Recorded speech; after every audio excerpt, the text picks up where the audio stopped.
పవన్ కళ్యాణ్ గారిని లేపి తనడం కాదన్నా, మన జనాలు దీన్ని ఒంగోబెట్టి బెంగారని చెప్పన్నా అని అంటున్నారు. మీరేమంటారు ఒకసారి కామెంట్ చేయండి. పాపం ఆయనే ఒళ్ళు బాగాలేకుండా ఏదో ఒక మూల కృష్ణారామ అనిపించింది. ఆయన ఎందుకు మళ్ళీ లాగారు? మొన్న విజయ్ ఎలక్షన్ కౌంటింగ్ రోజే పాపం లేపుతన్నారు పవన్ కళ్యాణ్. చూసి నేర్చుకోరా, హీరో అంటే ఎలా ఉండాలి, సింగిల్ గా ఉండాలి, సింగిల్ పార్టీగా రావాలని. నాకు నవ్వు ఆగలేదు.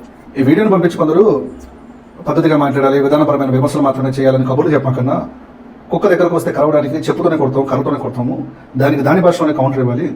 పవన్ కళ్యాణ్ గారిని లేపి తనడం కాదన్నా, మన జనాలు దీన్ని ఒంగోబెట్టి బెంగారని చెప్పన్నా. జగన్మోహన్ రెడ్డి గారు కాకుండా పట్టుమని మన చేతుకున్న వేలంత మంది 10 మంది గెలిచారన్నా, కనీసం వీళ్ళ పార్టీ ప్రతిపక్ష హోదా కూడా సాధించుకోలేదు, సిగ్గుపడాలని చెప్పన్నా. ఇది మాట్లాడి చూస్తా ఉంటే 10th క్లాస్ ఫెయిల్ అయినవాడు స్టేట్ సెకండ్ వచ్చిన ఫస్ట్ రాలేదని గెయిల్ చేసినట్టుగా ఉంది, ముందు దీని సంగతి చూసుకోమని చెప్పన్నా అని అంటున్నారు. అయినాగా నేను చెప్పాను, వద్దురా మనం విధానపరమైన విమర్శలు చేయాలి తప్ప అంత దిగజారి మాట్లాడకూడదు. 151 నుంచి 11కి వచ్చారు, ఆ 11 రేపు 1 అయ్యేదాకా వాళ్ళు అలానే మాట్లాడతారు, వాళ్ళకి సిగ్గురాదు అని అన్నారు. మీరేమంటారు ఒకసారి